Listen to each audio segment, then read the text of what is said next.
প্রত্যেক যে যখন আসে এদিক খেয়াল করেন সেই বক্তব্য দেয়, আর কোরআন আর হাদিসকে বাদ দিয়ে যখন ইসলামী বক্তব্য কেউ দিতে থাকে ইসলামের নাম নিয়ে, তখন তার সাথে সহযোগিতা করে মিস্টার ইবলিস। বলেন মিস্টার ইবলিস। আর ইবলিস আল্লাহ নিজেই বলেন ওমাইয়াশু আন যিকরির রহমান নুকাইয়িজ লাহু শাইতানান, যে রহমানের জিকির থেকে আলাদা হবে। শরীয়তের তাফসীরের ভিতরে লেখে, কিতাবের ভিতরে লেখে, যে ব্যক্তি রহমান থেকে বিচ্ছিন্ন হয় তার মানে সহি ইসলাম থেকে যে লোকটা বিচ্ছিন্ন হয়ে যায়, আল্লাহ কয় আমি তার থেকে রহমতকে সরাই নিয়ে যাই। রহমত আমার রহমতের নজর যখন তার থেকে সরে যায় তখন তার সাথে লেগে যায় শয়তান। আল্লাহ কয় নুকাইয়িজ লাহু শাইতানান, আমি তার জন্য শয়তান নির্ধারণ করি। তার মানে শয়তানকে আমি লীলাই দেই তা না, শয়তান নিজেই তার পিছে লীলে যায়। আর এমন এমন আজীব আজীব বক্তব্য তার মুখ দিয়ে বের করে, এমন এমন আজীব আজীব যুক্তি তার জবান দিয়ে বের করে, এমন এমন আশ্চর্য আশ্চর্য প্রশ্ন তাকে দিয়ে ইসলামের উপরে করায়, যার প্রশ্ন সাধারণ উলামায়ে কিরামের দিয়ে কঠিন হয়ে যায়। এমন আজীব আজীব প্রশ্ন তাকে দিয়ে করায়, এমন নতুন নতুন কথা তাকে দিয়ে আবিষ্কার করায় দেয়, শয়তান এগুলো করায়। আর এভাবেই দলের সৃষ্টি হয়, আর যে যে দল নিয়েছে তার সেই দলটাই পছন্দ হয়, ভালো লাগে। তো হুজুর আলাইহিস সালামকে সাহাবায়ে কেরাম বলেন, হুজুর এই মুহূর্তে আমরা কি করতে পারি? যে সময় বহু দল আসবে, তবলিগের ভিতরে ৩-৪ দল, মাদ্রাসার মধ্যে ৩-৪ দল, তারপরে হাদিস ওয়ালাদের মধ্যে 3-4 দল, কোরআন ওয়ালাদের মধ্যে 3-4 দল, বিভিন্ন দল আসবে। এই দলের ভিতরে যখন ৭৩ দল হবে, আমরা তখন কি করতে পারি? হুজুর বলেন ফাআলাইকুম বিসুন্নতি ওয়া সুন্নাতিল খুলাফাইর রাশিদিনিল মাহদিয়িন। তখন তোমরা তোমাদের যোগ্যতারে কাজে লাগাবা। আমার সুন্নত যেটা, এদিক আমার সুন্নত যেটা, এই সুন্নত ধরো, এবং আমার সুন্নত যেখানে যে থেমে গেছে, এরপরে শরীয়তের আরো দরকার আমি নেই, তখন আমার শরীয়তের ইসলামের ভিতরে শরীয়তের বিধিবিধান তৈরি করার জন্য আমি একটা দলকে অনুমতি দিয়ে গেলাম, তারা সমকালীন প্রয়োজন হিসেবে শরীয়তের বিধিবিধান তৈরি করবে। তারা হলো আমার খুলাফায়ে রাশেদিন, আমার সাথে থাকা সহচর যে সমস্ত সাহাবায়ে কেরাম আছে, আমার অনুপস্থিতিতে তারা যে কথা বলবে ওই কথা তোমরা মেনে নিবা। তাহলে সাহাবায়ে কিরামদের কথা মানার কথা বলছেন কে? নবী নিজে। জোরে বলেন কে বলছে? কথা কি বোঝা যাচ্ছে? কথা বুঝতে পারতেছেন? নবী কি বললেন? তোমরা এই মতানৈক্যের সময় আমার সুন্নাত দেখো। কার সুন্নাত? একটু বলেন কার সুন্নাত? নবীর সুন্নাত। এরপরে হুজুর বললেন ওয়া খুলাফায়ে রাশিদিন আল মাহদিয়িন, আমার খুলাফায়ে রাশিদিন যারা হিদায়াত প্রাপ্ত সাহাবায়ে কেরাম এদের সুন্নাত তোমরা অনুসরণ করো, এদের সুন্নাত অনুসরণ করো। তাহলে নবীর সুন্নাত মানাও যেমন জরুরি, নবীর সুন্নাত মানাও যেমন আমাদের উপরে জরুরি, ওই রকম নবী যাদের কথা মানতে বলছে তাদের শরীয়ত মানা আমাদের উপরে জরুরি, ঠিক কি না? এবার নবীর এই কথাগুলো মানবো, নবীর সুন্নাত এবং নবীর সাহাবায়ে কিরামদের অনুসরণ করার কথা নবী বললেন। এই কথা মানবো কার কথায়? এ ব্যাপারে আল্লাহ পাকের অর্ডার আছে। এ ব্যাপারে কার অর্ডার? আল্লাহ পাক বলেন মা তাকুমুর রাসূলু ফাখুযুহু ওয়া মা নাহাকুম আনহু ফান্তাহু। আমার রাসূল তোমাদের যাকে যেটা যেভাবে করতে বলে সেইটা করো। হুকুম কার? হুকুম কার? নবীর কথা মানার জন্য হুকুম হলো আল্লাহ, ঠিক কি না? আল্লাহ পাক বলেন কুলাতিউল্লাহ ওয়া আতিউর রাসূল ওয়া উলিল আমরি মিনকুম। হে নবী তুমি উম্মতকে বলে দাও আল্লাহর হুকুম মানো, আল্লাহর হুকুম মানো, নবীর হুকুম মানো, আতিউল্লাহ ওয়া আতিউর রাসূল ওয়া উলিল আমরি মিনকুম, এবং তোমাদের সমকালীন যারা থাকবে, পরবর্তীতে নবী থাকবে না, খুলাফায়ে রাশিদিন থাকবে না, এই সময় যদি নতুন কোনো মাসআলা জরুরি হয় ওই মাসআলাগুলো কার কাছ থেকে শুনবে? তখন তোমাদের ভিতরে উলিল আমরি মিনকুম, তোমাদের মধ্যে সর্বোচ্চ এলমি জ্ঞানী যারা, তাদের কাছ থেকে তোমরা শরীয়ত শুনবা। যার তার কাছে নৈদ্য সৈদ্য লেখা জানে না, পড়া জানে না, জিন্দেগিতে কোরআন শরীফ শুদ্ধ করে পড়তে পারে না, বোমা মারলে ব্যাটের ভিতরে থেকে আলিফ বেরোয় না, সে শুদ্ধ করে কোরআন শরীফ পড়তে পারে না, একটু অনুবাদ করা দেখে, একটু অনুবাদ দেখে নিজেকে দিয়ে একটা দল খাড়া করে, নিজে একটা মত প্রকাশ করে, আর তার সাথে মানুষকে জোড়ানোর চেষ্টা করে। বুঝে নেবা উলামায়ে কেরামের দল বাদ দিয়ে ইসলামের নাম নিয়ে যে জামানায় যেই দলটা মাথা উঁচু করে দাঁড়ায় ওই দলটাই ভ্রান্ত দল, ওই দলটাই ধোঁকাবাজ দল। কথা বলেন ঠিক কি ঠিক না? ও দোস্ত, আমরা এদেশে এখনো নামাজ পড়ি আলেমদের পিছনে না? নামাজ পড়ি কার পিছনে? আলেমের পিছনে। যে আলেমের কিরাত শুদ্ধ আছে তার পিছনে নামাজ পড়ি। মাসালা মাসাইল জানতে গেলে আমি সাধারণ পাবলিকের কাছে যাই না, সাধারণ পাবলিকের কাছে যাই না, যাই আমি আলেমদের কাছে। দুঃখ লাগে, বড় পরিতাপের বিষয় হলো বর্তমানে যেই সমস্ত ফিতনাগুলো আসতেছে তার মধ্যে 1 নম্বর ফিতনা বহুদিন ধরে চলে আসতেছে, 1 নম্বর ফিতনা আহলে হাদিস ফিতনা। আহলে হাদিস নামে একটা দল বের হয়েছে, এরা সহিহ সহিহ হাদিস, তাদের মতের খিলাফ হওয়ার কারণে সহিহ সহিহ হাদিসগুলোকে তারা জাল জয়ীব বলে ধাব্বা লাগাইয়া মিথ্যা অপবাদ দিয়ে উম্মতকে সুন্নতের থেকে দূরে সরাই দিচ্ছে। আহলে হাদিস ফিতনা, এদের মোকাবেলা করে সারতে পারতেছি না। ইতিমধ্যে আরেকটা ফিতনা নতুন এসে দাঁড়াইছে, তার নাম হিজবুত তাওহীদ। কথা বলেন, হিজবুত তাওহীদ। এর বর্তমান লিডার বাংলাদেশে নাম তার সেলিম পাঙ্কু। কি নাম? খালি সেলিম না, ওকে হযরত মাওলানা, ওকে বীরে কামেল, ওকে আল্লামা, ওকে মুহাদ্দিস, ওকে শাইখুল হাদিস। ও যেহেতু এইগুলো এই সমস্ত পদের অধিকারী না, এ যোগ্যতা তার নাই, ওদিকে ইসলামের দাওয়াত দিচ্ছে, মানুষকে ধোঁকা দিচ্ছে, ওদিকে বয়সও তার সাইজ মতো না, কাজেই তার নামে একটা উপাধি দিয়া, যার নাম সেলিম পাঙ্কু। এই সেলিম পাঙ্কু নতুন শরিয়াত নিয়ে আমাদের সামনে পেশ করতেছে। একসাথে নারী আর পুরুষ দাঁড়াইয়া, নারী পুরুষ একই সাথে, একটা পুরুষ একটা মহিলা, একটা পুরুষ একটা মহিলা, এভাবে মিলে মিলে দাঁড়াইয়া এক কাতারে দাঁড়াই নামাজ পড়বে। আপনারা এ ব্যাপারে কি একমত? আপনারাই ফতোয়া দেন, এটা কি জায়েজ হতে পারে? জায়েজ কথা বলেন। নামাজের ভিতরে একজন অপরিচিত মহিলা পাশে দাঁড়াইলে, আরে নিজের স্ত্রীও যদি আপনার সাথে জামাতে নামাজ পড়তে চায় তাহলে আপনার কাতারে দাঁড়াইতে পারবে না। আপনার মা, মেয়ে, স্ত্রী, বোন এরাও যদি আপনার সাথে কোনো নামাজে জামাতে পড়তে চায়, অনুমতি আছে জামাতে নামাজ পড়ার, তবে সে সময় এই নারীদের কাতারটা হবে পিছনে, আপনার চোখের আড়ালের, চোখের নজরের বাহিরে হবে, চোখের আড়ালে তারা দাঁড়াবে, পিছনে দাঁড়াবে। আর সেখানে একজন পুরুষ একজন মহিলা একসাথে মিলে জুড়ে নামাজ পড়তেছে। আর নামাজের গতি কি? ইমাম সাহেব রুকুতে, মুসল্লি সিজদায়। ইমাম সাহেব সিজদায়, মুসল্লি দাঁড়ানো আছে, একটা রুকুতে, একটা দাঁড়ানো, একটা খাড়ানো, একটা শোয়া, একটা বসা, এই একটা হজবরল সৃষ্টি করে দিয়েছে। এরও দলে মুসলমান যাইতেছে, যাচ্ছে কি যাচ্ছে না? হাজার হাজার মুসলমান এই হিজবুত তাওহীদের পক্ষে। আমি শেষমেশ বলবো একটা কথা, এদিক তাকান, এদিক তাকান। জিন্দেগি বইরে নামাজ পড়ছে আহলে হাদিস ভাই, বর্তমানে নিউ আহলে হাদিস।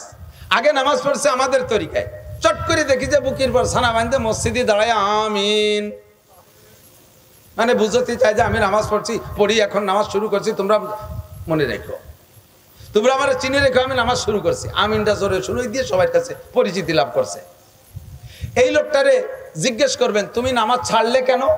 তুমি এই হানাফি মাযহাবের নামাজ পড়তে এটা ছেড়ে দিয়ে নতুন নামাজ ধরলে কেন? তখন সে বলবে যে হানাফি মাযহাবের হুজুরদের এই দলিলে নামাজ হয় না, উন্ডা ভুল পড়ে। হাদিসে বুকের পর ছানা বান্ধার কথা আছে, উন্ডা নাভির নিচে বান্ধে। হাদিসের অভয়দান আছে, উন্ডা করে না। হাদিসে আমিন জোরে আছে, উন্ডা বলে না। হাদিসে ইমামের পিছনে সূরা ফাতিহা আছে, উন্ডা পড়ে না।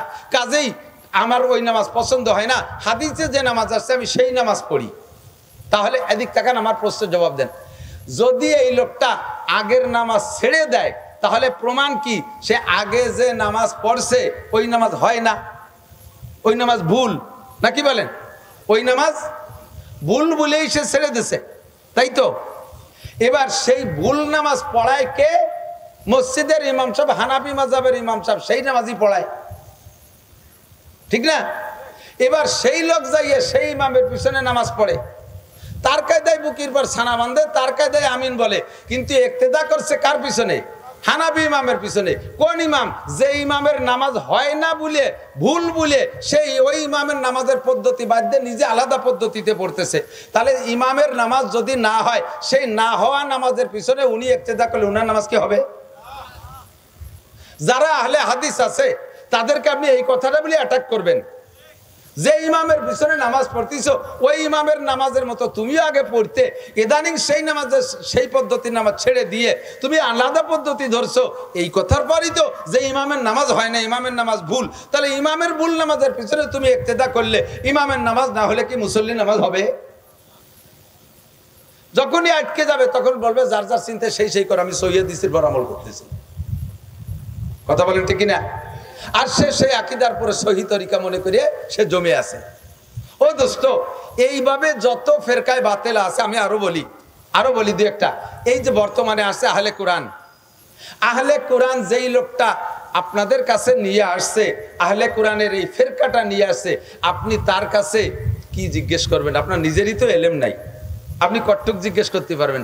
তার একজনকে নিয়ে আসেন, আমি তারে বলি তুমি কোরআন থেকে সমাধান দাও, কোরআন বুঝেই সমাধান দাও, তোমার যোগ্যতা বলেই তুমি সমাধান দাও। কোরআন শরীফে আসছে, আয়াত শোনেন, হামলুহু ওয়া ফিসালুহু 30 শাহরা। কখনো বলছি কিনা বলতেও পারি, বয়ানের মধ্যে শুনবেন। হামলুহু ওয়া ফিসালুহু 30 শাহরা, একটু বুঝতে হবে, খেয়াল করতে হবে। কোরআন শরীফের আয়াত।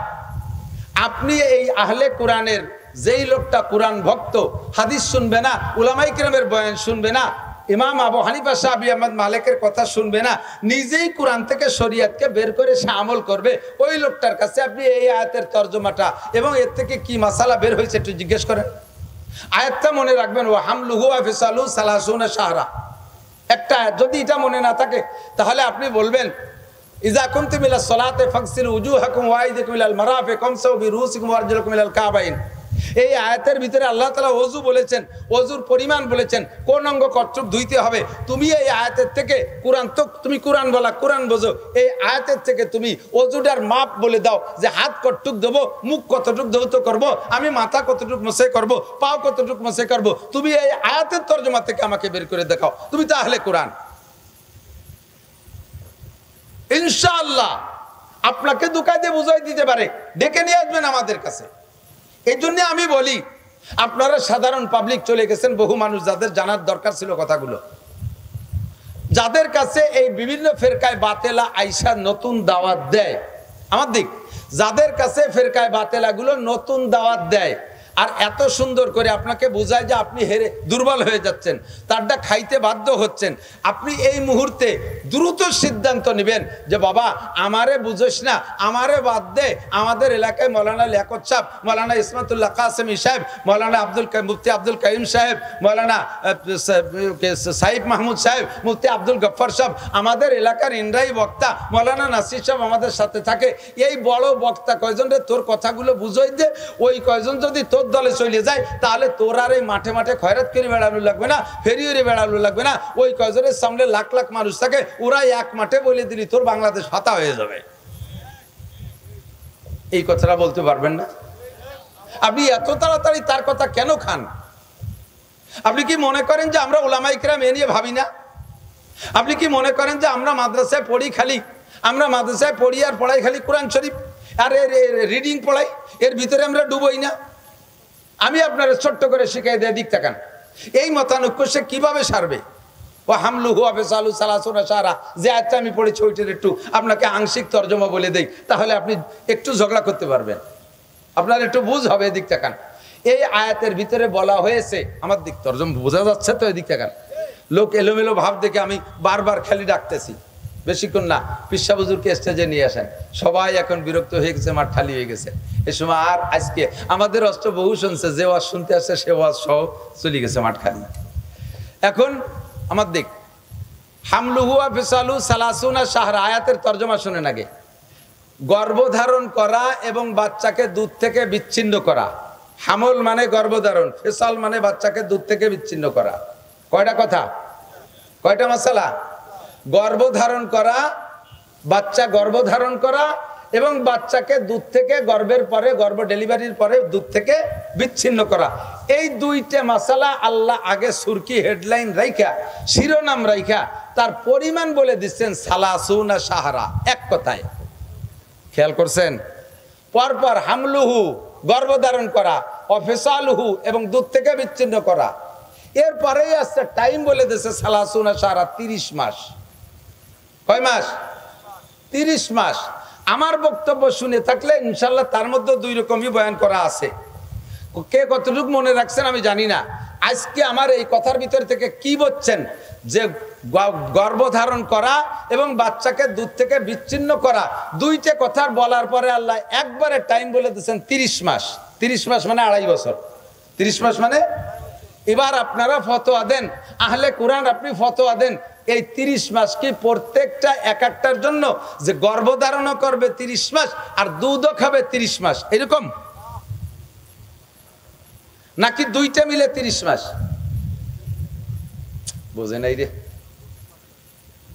একটু ক্লাসের মতো বুঝতে হবে বাবা।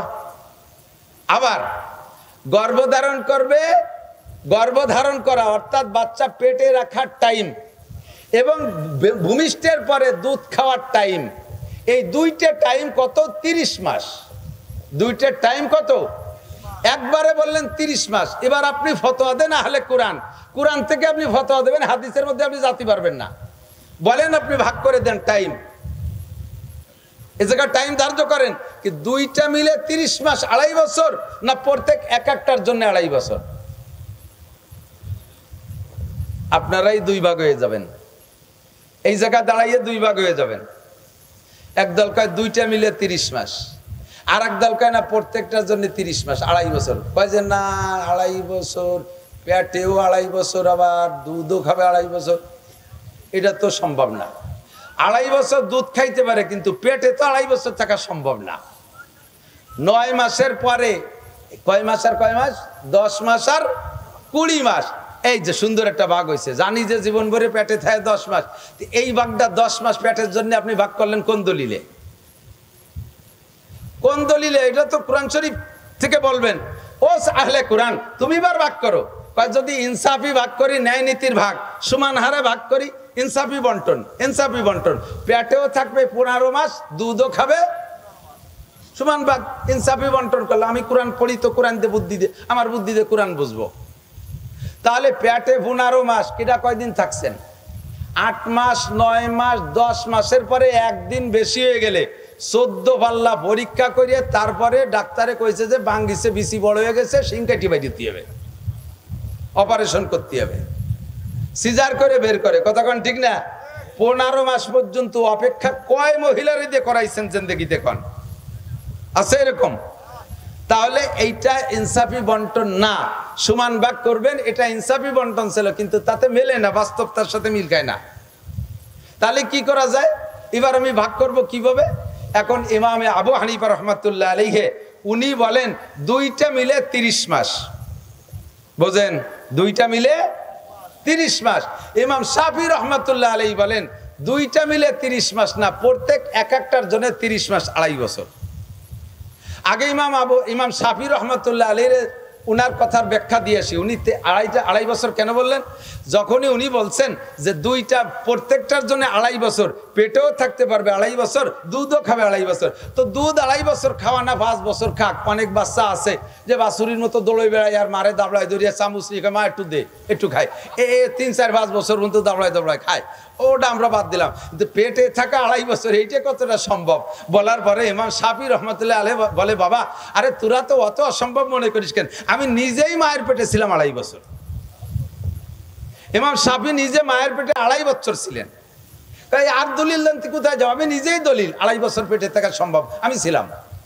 সাহাবাদের ভিতরে 3-4টে রেফারেন্স উনি খুঁজে আনলেন যে 2.5 বছর করে বাচ্চা পেটে ছিল। কাজে আল্লাহ তাআলা এখানে 2.5 বছরের টাইম বলছেন। কয় যে এই তরজমা আপনি কেন বললেন? কয় যে মুমিনের ইজ্জতের দিকে লক্ষ্য করে আমি এই তাফসীর করছি। এক তো বাস্তব আছে, 2 নম্বরে মুমিনের ইজ্জতের দিকে। কি ইজ্জতের দিক থেকে? কয় ইজ্জত হলো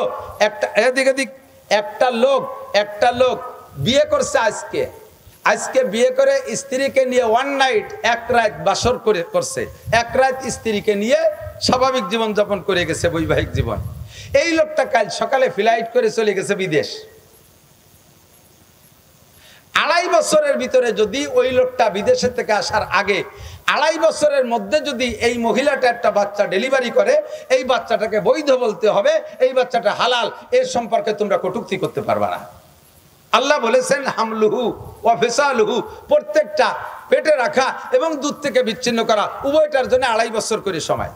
কাজেই এই বাচ্চা তার কি বলে ওই বিদেশি পুরুষের মানে যে ছেলেটা বিয়ে করে গেছে তারই বৈধ সন্তান। সে এক রাত স্ত্রীকে নিয়ে ঘর করে গেছে, ওই রাত্রে গর্ভধারণ করে গেছে, বাচ্চা পেটে রয়েছে 2.5 বছর। এইটা ধরে নিবা মুমিনের ইজ্জতের দিকে তাকাইলা। ইমামে শাফি রহমাতুল্লাহ আলাইহির ফয়সালা এরকম। ইমামে আবু হানিফা রহমাতুল্লাহ আলাইহি বলেন আমিও ইজ্জতের দিকে তাকাইয়া আমার ব্যাখ্যা বিশ্লেষণ কোরআন থেকে আমি বের করছি। পেটে থাকবে আল্লাহ পাক রব্বুল আলামিন। ইমাম শাফি বলেন যে আল্লাহ পাক সর্বোচ্চ টাইম বলছেন যে বাচ্চা পেটে থাকার সর্বোচ্চ টাইম 2.5 বছর, তবে সর্বনিম্ন টাইম কতটুক? ইমাম আবু হানিফা বলেন আল্লাহ তাআলা এই আয়াতের ভিতরে বাচ্চা পেটে থাকা এবং বাচ্চাকে দুধ থেকে বিচ্ছিন্ন করা সর্বনিম্ন টাইম, সর্বকম টাইমটা আল্লাহ তাআলা বয়ান করেছেন। সেটা হলো যে বাচ্চা পেটে থাকার সর্বনিম্ন টাইম 6 মাস। কয় মাস? 6 মাসের ভিতরে যদি একটা মহিলা যদি একটা বাচ্চা ডেলিভারি দেয়, তাহলে ওই বাচ্চাটা সম্পর্কে, মহিলা সম্পর্কে কেউ কটূক্তি করলে, যদি কেউ মন্তব্য খারাপ করো, খারাপ ভাষা দাও, তাহলে তাকে হদ্দে কজব, তাকে অপবাদের শাস্তি গ্রহণ করতে হবে 6 মাসের পরে যদি একটা বাচ্চা দেয়। কিন্তু আমাদের সমাজে কি আছে, কোনো মহিলা যদি বিবাহের পরে 6 মাস পার হইতে হইতে, অর্থাৎ 6 মাস পূর্ণ করে যদি একটা বাচ্চা ডেলিভারি দেয়, এ সমাজের মানুষ ওই মহিলাটা সম্পর্কে কুধারণা করে কি করে না? যদি দাদি শাউড়ি আর নানি শাউড়ি থাকে, তারা যা কয় শুনি তো মাঝে মাঝে, কয় যে ওই তো আমি প্রথম দিন দেখেই টের পাইছি, একেবারে খালি হাতে আসে নাই, কিছু নিয়ে আইছে, উনি টের পাইছে, উনি ছিল সে জায়গা। এরকম মন্তব্য করে কি করে না? হযরত ওমর ইবনে খাত্তাব, এদিক তাকান, হযরত ওমর রাদিয়াল্লাহু আনহু যখন খলিফাতুল মুসলিমিন, উনি স্টেজে বসা, উনি মসনাদে বসা, রাজপ্রাসাদে ওনার অফিসে বসা, ইতিমধ্যে একটা মেয়ে, একটা মহিলা, সারা গায়ে রক্ত, নিচের টুক রক্তাক্ত হয়েছে ডেলিভারির কারণে। ডেলিভারিতে রক্ত হয়, সেই রক্তে নিচের কাপড় ভিজে লাল, আর গায়ের উপরেরটাও রক্তাক্ত, এইটা লাল হয়ে গেছে মারির রক্তে। মায়ের খাইয়া মহিলাটা দৌড়াইতে দৌড়াইতে খলিফাতুল মুসলিমিন হযরত ওমরের সামনে এসে হাজির। ইতিমধ্যে পিছন দিয়ে একটা বড় জোয়ান, হাতে লাঠি আর পাথর, এক হাতে লাঠি আর এক হাতে পাথর নিয়ে দাওয়াইতে দাওয়াইতে আসে। হয়তো বাড়ির থেকে পিটাইছে, কিন্তু মাঝে এই টাইমে মহিলাটা বিচ্ছিন্ন হয়ে দৌড়ায় হযরত ওমরের সামনে আসছে। পিছন দিয়ে লোকটা আইসা ওমরের সামনে তো আর মারতে পারে না, কিন্তু বিশাল মিজাজ, জোয়ানও সেরকম। হযরত ওমর বলে, কি ব্যাপার, তোমরা ধাওয়াধাই করতেছো কেন? এই মহিলাটাকে, আর তুমি কে? তো এই লোকটা বলতেছে, খলিফাতুল মুসলিমিন, এই মহিলাটা আমার স্ত্রী। তাহলে কি অবস্থা, তুমি এইভাবে দাওয়ায় নিয়ে এসছো কেন? কয় যে ওটা জানিয়া, ওটা ব্যভিচারিণী। কি জিনা করছে, কি অপবাদ, কি অপরাধ? কয় যে ওর আমার সাথে বিয়ে হয়েছে আজ থেকে মাত্র 6 মাস আগে। আজকে এই মহিলা একটা বাচ্চা ডেলিভারি দিয়েছে। হুজুর, আমাদের পূর্বপুরুষ ধরে জানা, আমাদের বহু সারা জীবন ধরে জানা আছে, এত 6 মাসের ভিতরে কোনো পূর্ণাঙ্গ বাচ্চা জন্ম হতে পারে না। নিশ্চয়ই ওর বাপের বাড়ি থেকে আমার সাথে বিয়ের আগে কোথাও সে অন্যায় করিয়া, খারাপ মানে আচরণ করে, জিনা করে গর্ভধারণ করে আসছে। সেই গর্ভে জিনার বাচ্চা আজকে আমার বাড়ি ডেলিভারি দিয়েছে। ওইটা জানিয়া ওটা ব্যভিচারিণী, এই জন্য আমি পিটাইছি, বাকি দৌড়ে আসছে আপনার কাছে মামলা থাকো, তার বিচার করেন। হযরত ওমরও তাৎক্ষণিকভাবে এই খবর শোনার সাথে ওনার সেন্টিমেন্ট গরম হয়ে গেছে, মিজাজি মানুষ তো, উনি সাথে সাথে ফতোয়া দিয়ে দিলেন, এই মহিলাকে পাথর মেরে শেষ করে দেওয়া হোক। পাশে ছিলেন হযরত আলী রাদিয়াল্লাহু তাআলা আনহু। হযরত আলী বলতেছেন, খলিফাতুল মুসলিমিন, বিচার একটু আস্তে করেন। কেন? কয় যে কোরআন শরীফে আসছে, ওয়া হামলুহু ওয়া ফিসালুহু 30 শাহরা। আল্লাহ পাক বলেছেন গর্ভধারণ করার সর্বনিম্ন টাইম, বাচ্চাকে দুধ খাওয়ানোর সর্বনিম্ন টাইম, দুইটা টাইম মিলেই আল্লাহ তাআলা বলছেন 30 মাস। এবার 30 মাসের ভিতরে বাচ্চা গর্ভধারণ করার টাইম 6 মাস। এটা আমি ধার্য করছি কোরআন শরীফের অন্য আয়াত থেকে। আল্লাহ তাআলা বলেছেন, ওয়াল ওয়ালিদাতু ইউরদিনা আওলাদাহুন্না হাওলাইনি কামিলাইনি লিমান আরাদা ইউতিম্মা রাদা। যদি কোনো মা তার বাচ্চাকে পূর্ণ পরিমাণ দুধ পান করাইতে চায়, পরিপূর্ণ দুধ পান করাইতে চায়, তাহলে হাওলাইনে কামিলাইনে 2 বছর পূর্ণ দুধ পান করাইতে পারবে। দুধ পান করানোর জন্য কোরআন শরীফের অন্য আয়াতের দ্বারা আল্লাহ তাআলা 2 বছরকে ভাগ করে নিয়ে গেছেন, অর্থাৎ 24 মাস। কয় মাস? 24 মাস। দুধ খাওয়ানোর জন্য যদি 24 মাস চলে যায়, তাহলে পেটে থাকার টাইম থাকে কয় মাস? 6 মাস।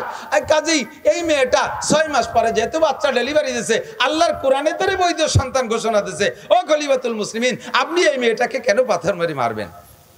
হযরত ওমর রাদিয়াল্লাহু চেপে গেছে, হযরত আলীর ফতোয়ায় থামিয়ে গেছে। উনি সাথে সাথে বললেন, লাউলা আলিয়ুন লাহালাকা ওমর। আজকে যদি আমার পাশে আলী না থাকতো, তাহলে আমি ওমর এই ভুল ফয়সালা দিয়া আমি আজকে ধ্বংস হয়ে যেতাম। একটা নিরপরাধী মহিলাকে মারিয়ে দিয়ে আমি কিয়ামতে কাঠগড়ায় দাঁড়াইতাম। তো দোস্ত, হযরত ইমাম শাফি রহমাতুল্লাহ আলাইহি উনি যে মাসালা বলেছেন, সে মাসালায় ওনার বুদ্ধিমতে সেটাও সহি। আবার হযরত আবু হানিফা রহমাতুল্লাহ যেটা বলেছেন কোরআন থেকে এটাও সহি। এবার তুমি আহলে কোরআন, জীবনে কোনোদিন কোরআন শরীফ শুদ্ধ করে পড়তে পারো না, তুমি কোরআন শরীফের ভিতরে ডুবাইয়া এই সমস্ত ক্রিটিক্যাল মাসালাগুলো কিভাবে তুমি বের করতে পারবা? আমার দিক তাকান, কোরআন শরীফে আসছে ওযুর মাসালা, যেটা আমি আয়াত পড়ছি এটা বলে আমি শেষ করে দেব। ওযুর মাসালা, আপনি অজুতে হাত ধোবেন কতটুক? ইজা কুমতুম ইলা সালাত ফাগসিলু উজুহাকুম। উসুলুস শাসির ভিতরে মাদ্রাসার ছাত্ররা যারা উসুলুস শাসি পড়ছে তারা এ নিয়ে অনেক সুন্দর পড়াশোনা করে, নুরুল্লাহ নোয়ারা পড়াশোনা করে। আমি আপনাদেরকে সাধারণ পাবলিকদেরকে একটু বলিয়ে দিক দেখান। কোরআন শরীফে আসছে ইজা কুমতুম ইলা সালাত ফাগসিলু উজুহাকুম, তোমাদের মুখ দাও। মুখ ধুতে হবে না, উযু তো ফরজ। ফাগসিলু উজুহাকুম ওয়া আইদিয়াকুম, হাত দাও, হাত দাও কতটুক? ইলাল মারাফিক, এই কেনুকে বলা হয় মারাফেক, মিরফাক, মারাফেক পর্যন্ত ধো। আমার দিক একটু বুঝতে হবে বাপ, একটু বুঝতে হবে।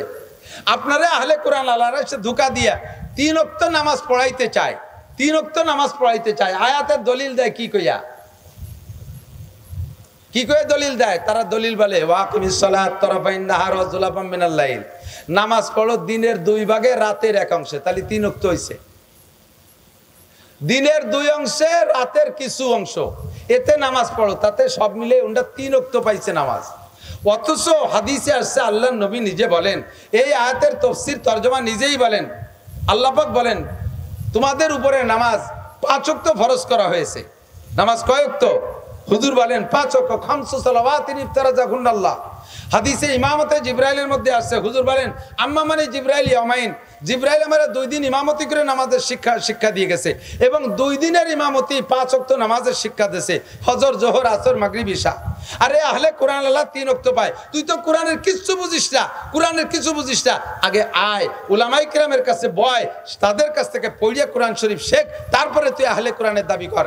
দেখবেন খুঁজে গোড়া এই আহলে কোরআনের আবিষ্কারক যে, আহলে কোরআনের মুরব্বী যে, সে নিশ্চয়ই আলেম না। কথা বলে নিশ্চয়ই আলেম না, সাধারণ একজন জেনারেল শিক্ষিত হবে, সে একা একা কোরআন শরীফ পড়ে অতটুকু বুঝিয়ে আমাদেরকে ধোঁকা দিচ্ছে। আল্লাহ তাআলা হেফাজত করুক। আমি এই কথাটা বলে একটু শেষ করে দিয়ে দিক তাকান। তোমরা হাত দাও কেনু পর্যন্ত, কেনু পর্যন্ত। এবার আমরা কেনু পর্যন্ত ধুতি যে কি বলি, 2 হাত দৌত করা, কেনু সহ 2 হাত 3 বার দৌত করা, কেনু সহ বলি না তো? কোরআনে আছে কেনু পর্যন্ত। এই পর্যন্ত বললে আমি সব এই পর্যন্তর ভিতরে কেনুরে ভিতরে নেব কেন? কেনু বাইরে থাক, মাঝখান হুবহু একটা দাগ দিয়ে রাখো সুতো দিয়ে, এই সুতো দিয়ে দাগ দিয়ে সুতোর ওই পাশ পর্যন্ত দেবো, আমি এধারে দেবো না।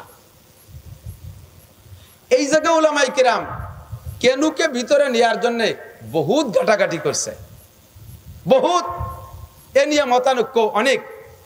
যে বলা হয় পর্যন্ত বলতে গেলে এই পর্যন্ত যাকে বলা হয়, ওই পর্যন্তটা সীমানাটা ভিতরে না বাহিরে? আপনার জমি এই পর্যন্ত, এই মাঝখানে আইল দেয়া থাকে না, আইল, আপনার জমি আইল পর্যন্ত, তার মানে কি আলীর ওই পাশ পর্যন্ত? যদি আলীর ওই পাশ পর্যন্ত যাইয়া আপনি আইল কাটিয়ে আপনার পেঁয়াজের ক্ষেতের মধ্যে নিয়ে আছেন, ওই পাশে জমি এলাও বলবে আমার জমি আলীর ওই পাশ পর্যন্ত, 2 জন কুপাকুপি হবে কিনা? তাহলে এ জায়গা আইল পর্যন্ত যদি হলে আইল বাইরে থাকে, তাহলে এখানেও কেন পর্যন্ত হলে কেন বাইরে থাকতে হবে, কেন বাইরে থাকতে হবে। তো বলে একে গায়া আর মুগায়ার মশালা দিয়ে উলামায়ে কিরাম বলে। গায়া মানে সীমানা, গায়া মানে যেই সীমানাটার নাম বলা হয়েছে ওকে বলে মুগায়া। তো এই সীমানার এপাশ ওপাশ, সীমানার যেই সীমানার নাম বলছে, ওই সীমানার এপাশ আর ওপাশ যদি একই জিনিস হয়, সীমানার এপাশ ওপাশ যদি একই জিনিস হয়, তাহলে ওই সীমানাটা এই পাশের ভিতরে, হুকুমের ভিতরে, এই পাশের ভিতরে চলে আসে। অর্থাৎ যে পাশটা ধৌত করতে বলা হয়েছে, যে পাশের হুকুম দিয়েছে ওই পাশের মধ্যে চলে আসে, ওই পাশের মধ্যে চলে আসে। এখন বোঝেন, একটু বুঝে নেন। আপনাকে রোজা রাখতে বলা হয়েছে দিনের শেষ পর্যন্ত, দিনের শেষ পর্যন্ত। এবার দিনের শেষ হয় বেলা ডুবা পর্যন্ত। বেলা ডুবার আগে আর বেলা ডুবার পরে, বেলা ডুবার আগে আর বেলা ডুবার পরে এক জিনিস না। বেলা ডুবার পরে রাত আর বেলা ডুবার আগে দিন। কাজেই দুইটা এই সীমানার ও পাশে আর এ পাশে আলাদা জিনিস হওয়ার কারণে আপনার রোজাকে রাতের মধ্যে নিতে পারবেন না, দিন শেষ হওয়ার সাথে সাথে আপনাকে ইফতার করতে হবে। কথা কি বোঝা গেছে? এবার আপনাকে হাত ধুইতে বলছে মারাফেক পর্যন্ত। এই মারাফেকের এ পাশ আর ও পাশ একই জিনিস, একই জিনিস হওয়ার কারণে এই মারাফেকের কেনুর এই উপরেরটাই ভিতরে ধোয়ার হুকুমের মধ্যে চলে আসবে। এই জাতীয় ব্যাখ্যা আপনাদের বললে এখন ভালো লাগতেছে না। বাকি এইরকম কোরআন থেকে বুঝে বুঝে ঘাটিয়ে ঘাটিয়ে উলামায়ে কেরাম ডুবোই ডুবোই মাসালা বের করিয়া তারপরে আপনাদের সামনে প্লেটে দেশে। আর আমার আহলে কোরআন, আমার ভণ্ড পার্টি, এই কোরআনে আহলে কোরআনের নামে নব আবিষ্কৃত ভণ্ড পার্টি, এরা নতুন নতুন মাসালা কোরআন হাদিসের কিচ্ছু বোঝে না, আইসে আপনাদেরকে বিভ্রান্ত করার চেষ্টা করে। সংক্ষিপ্ত মাসালা আপনাদেরকে শিখাই দেয়। সেটা হলো যখনই কোনো নতুন দল আসবে আপনাদের কাছে, ওদেরকে উলামায়ে কেরামের কাছে পাঠিয়ে দেবেন। পারবেন তো ইনশাআল্লাহ? এ পর্যন্ত আপনাদের দায়িত্ব। আল্লাহ তাআলা আমাদের এই ফিতনার জামানায় সহি তরিকাটা বুঝে সেই অনুযায়ী আমল করার তৌফিক দান করে। সবাই বলে আমিন।